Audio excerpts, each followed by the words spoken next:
Hi, I'm Swanzil Kapoor from Saka Studio, and I'm going to be sharing my experience with Environics and working with uh, energies within architectural spaces. And I found the entire team to be very professional.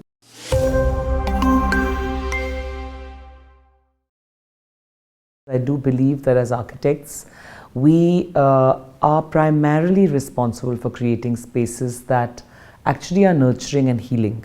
And I feel that this layer of understanding, which is about how a space functions energetically and how it allows us either to meet our full potential or perhaps does not provide as much energy as we require today, especially in the context of the kind of environmental stresses that we're facing in terms of air pollution, in terms of modems, phones, so many other things that impact our environment and our physical body and energetic body on levels that we simply actually can't even comprehend.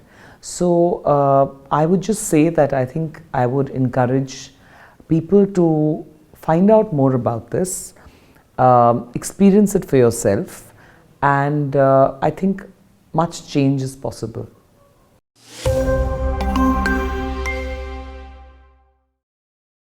It would be very useful to have a professional company come in and advise on positive energy and negative energy, and therefore help us as professionals to create homes that are more energized for homeowners, or even office spaces where people spend so much time, or even institutional spaces. So I think that increasingly, and certainly as a practice, I believe in this, that more and more I see our role as creating healing spaces, and that's the kind of work that I believe that we have always done, and that is certainly going to deepen and strengthen with more information about energy and alternate ideas about space.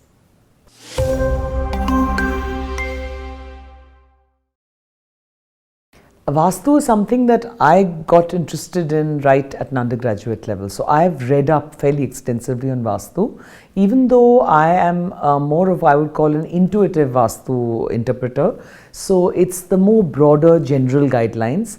But it's very interesting that of late, clients have become increasingly interested in Vastu to the point where locations of cupboards, location of mirrors, locations of WCs, everything is prescribed by Vastu, compliant or not.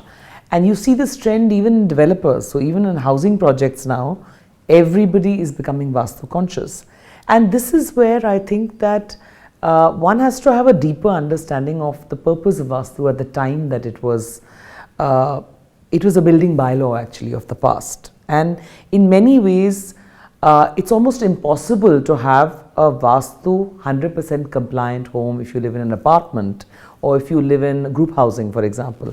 And this is where a company like Environics can come in, because it's one of the few companies that is doing Vastu correction. I mean, nobody does Vastu correction.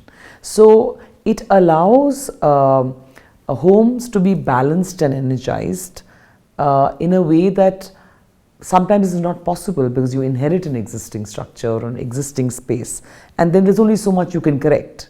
But it's certainly something which I believe is the future, because everybody is interested in Vastu now.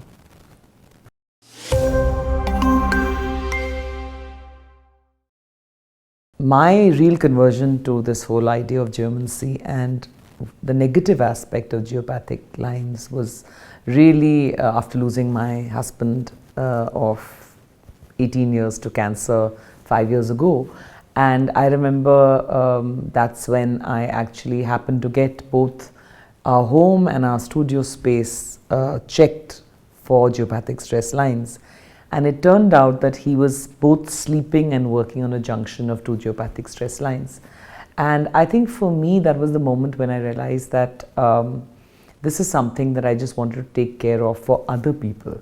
So a large part of my conversations with many design professionals and friends and clients has been sharing this example and saying that it's not something we should take lightly, because there is enough research that says that almost 86% of cancer cases are caused by either sleeping or working on a geopathic stress line.